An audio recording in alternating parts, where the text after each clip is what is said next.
I've solved 500 DSA questions. I'm definitely going to crack all the DSA rounds in all the companies, right? Right? Well, maybe you need something more.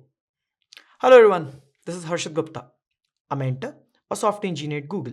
Today, I will be discussing with you what is the right way to tackle DSA questions in any interview. But before we talk about that, check out Scalar's masterclass by industry leading experts only on Scalar's event page. Link is in the description below. So today, we are going to discuss how to answer any DSA problem in an interview efficiently. DSA rounds are one of the most common and most important rounds in any company's hiring process. DSA round or coding or problem solving or algorithms round. Many names, similar expectations. These rounds are meant to test your DSA knowledge, problem solving ability, but not just that.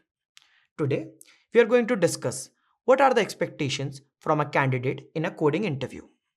We will discuss what is the right way to answer in your coding round and how to prepare. I know many of you will say that they know how to prepare. Just do a lot of problems. And yes, that will help you improve your DSA knowledge and your coding skills. This kind of preparation will help you clear the OA for the companies. But to perform well in an in person interview, you will need a bit more. This is why often we see people who are very good at coding not doing so well in the interviews. So, how DSA OA is different than DSA interview? Some companies first take an online assessment round for DSA and then an interview.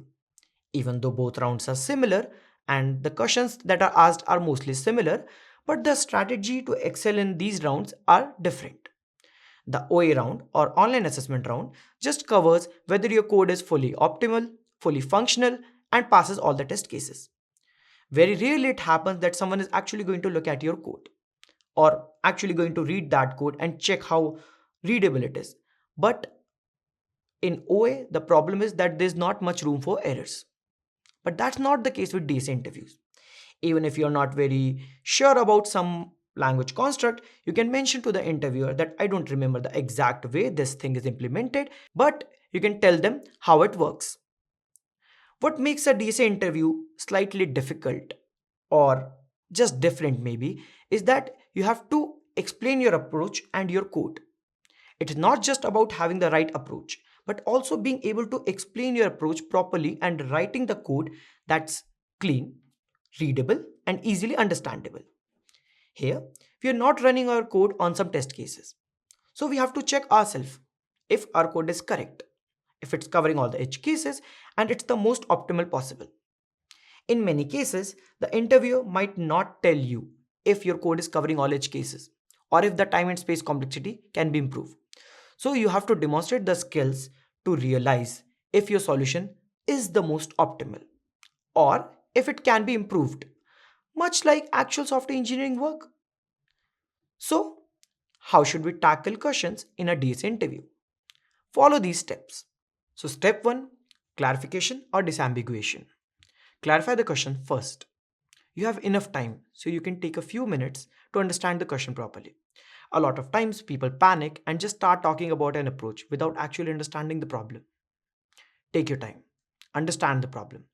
If it's not clear, maybe ask the interviewer for an example if it's not already provided. In some cases, the question is intentionally left ambiguous to evaluate the candidate's understanding of the problem. And a part of expectations is to see if the candidate is able to work with ambiguity. Even if you're assuming something about the problem, it's a good idea to first discuss with the interviewer your assumptions and ask if they have any comment on that. Step 2, brute force or suboptimal solutions.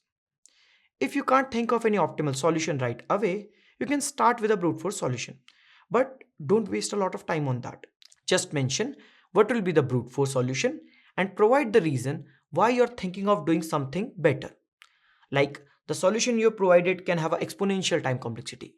You can just mention the approach by saying that since the time complexity here is too high, I will try to find a better solution or maybe optimize this one. Again, time is crucial here, so don't spend a lot of time here. The only reason to do this is to show the interviewer that while you're thinking of a solution, you do have one brute force solution in mind. It also demonstrates that you are not just thinking about solving a question, but solving it optimally. Step 3, Build a solution. The next step is to think of a good optimal solution. This is where your DSA skills will be needed. You can take some time to think about the solution, but a good idea is to think out loud, as the interviewers are also interested in your thought process. Being mute for a long time will also take away their attention, not what you want in an interview. While thinking of a solution, you can use an example to build your approach and explain your approach to the interviewer. Explaining your approach by running the steps on an example is a good way to keep the interviewer aligned with your thought process. Some candidates also prefer writing algorithm or steps or pseudocode to explain the solution. This is a personal choice, and depending on time and practice, you can do it either way. Also, always state the time and space complexity of any solution you're thinking of right away. Don't wait for the interviewer to ask that. This shows that while building a solution, you're keeping the time and space complexity in mind and trying to build an optimal solution. Step 4. Improve your solution. Use hints. If the provided solution isn't most optimal, or if there's something wrong with the approach, the interviewer might hint you towards that. Just remember that everything that's coming out of the interviewer's mouth is useful. It could be a hint on how to optimize your solution, or interviewer might be nudging you away from a bad approach. So be open to hints and try to make good use of them. A good idea is to only go to coding when the interviewer is satisfied. If the interviewer hints you that they are satisfied, only then move towards the coding. In cases where the question might be a little too complicated or challenging, even if you are not able to complete the code, the interviewer might still give you a good rating, given that your approach was correct and you explained it properly. Step 5. Coding. Now we talk about the favorite part of the candidates, the code. I generally keep around 30 to 40% of the total time for this part. After you have formalized your approach, coding should be quick. While writing code, keep talking about what each part of the code is doing. Adding some small comments here and there is a good idea, but don't start writing the whole documentations as you have limited time. Keep the comments short and crisp. Keep your code clean and easily readable. Make use of spacing, new lines, blocks properly to group and separate various parts of your code. Variable naming is another important thing. Try to avoid naming your variables with random words like x, y, z. Although using ij for loop variables is fine, we all do that. For meaningful data values, it's a good idea to have some meaningful names that show what this variable is storing. The names don't need to be too descriptive though, as writing long descriptive names again and again also takes time. Also, don't take too much time in variable name engineering. They don't have to be perfect, but just not random. Step 6. Testing or dry run. As a last step, test your code. Dry run it on a given inputs first and try to do it quickly. If the input example is not given to you, you can create a small example and try to run it on that. You don't need to write a lot of details, just enough to demonstrate what you are doing. Also, try testing your code on edge cases like empty array, negative values, zero, sorted array, reverse sorted array, etc. Whatever might be the case for the problem. But again, don't spend too much time on this part. Don't dedicate more than a few minutes to dry run. Try to do it quickly and in a way that interviewer also understands what you're trying to do. If you see any problem, fix that quickly. In some cases, you might not get enough time to dry run, but that's fine too. Also, don't go towards a dry run if your interviewer is trying to take you to a follow up question or a different question, because going to that follow up question or next question is more important. So, now let's discuss how to prepare for a DSA interview. For DSA and for coding, you can do a lot of problems and you'll improve your DSA and coding skills. But how to prepare for a DSA interview? I'll share a few tips. Try to solve a few questions on a text editor first, not an IDE, a text editor. Okay.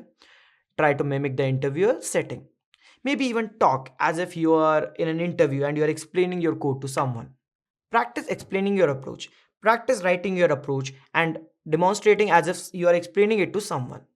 Before running test cases in an IDE, try to first keep your code in a text editor. Look at it yourself and try to find any problems or improvements in your code.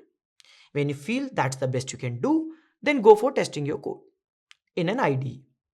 One of the best ways to practice is using mock interviews. Ask someone who has some experience conducting interviews to take your mock interview and then ask for their feedback. Ask what would be the rating if this was an actual interview and what would be the detailed feedback. Now, we will demonstrate whatever we learned today with an example. Let us consider this question. Given an array, find an element that has more than one occurrence. That means we have to find an element that is repeated. Let's first go towards the clarifying questions. The clarifying questions can here be, can we have negative numbers? Can we have more than one number which has a frequency more than 1? And if that's the case, which one to return? Is the list given to us sorted? And if there are no repeated elements, what to do, what to return, right? After the clarification, we'll try the brute force solution. The brute force solution here will be that for each element, I'll check all the elements in the array and I'll find the same value with a different index. If there's any such case, I'll just return that number. The time complexity for this solution is order of n square because for each number, I'm checking the whole array. Space complexity although will be order of 1 because I'm not using any extra space here. I know this solution isn't most optimal as the time complexity is quadratic and I feel we can do better than that. Then we will build a solution. I think we can sort the list and check if any two adjacent numbers are the same. If that's true, we say that element is repeated. The time complexity for this algorithm will be order of n log n, as sorting algorithms take order of n log n time plus order of n time for array traversal. So overall time complexity will be order of n log n. Space complexity here will be order of 1 because we are not using any extra space. Another approach is frequency map. What we can do is for each number we can maintain a frequency map, and for each number we can maintain a count of how many times this number appears in the array. If we find any number which has a frequency more than 1, we can return that number, or we can also maintain a set of numbers we have seen so far, and if we encounter a number that we have already seen, we just return that, right?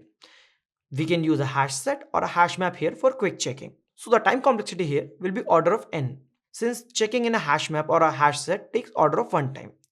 Space complexity here will be order of n because we might need to store all the numbers. We can also mention the space-time trade-off. Then we can write the code, which will be straightforward here after we have clarified the approach. So this is the code. In the end, one important thing to note is that every interviewer is different. While some interviewers might be looking for an optimal approach, others might be interested in how clean your code is. A good idea is to keep communicating with your interviewer to understand what they are looking for. Remember, an interview is supposed to be a discussion, not a viva. So, that's all for today. I hope I was able to help you on how to excel in DSA interviews and provide some useful information. If you have any further doubts, please put them in the comments below and we will be happy to answer. Make sure to like and share this video and subscribe to Scalar's YouTube channel for more such content. All the best.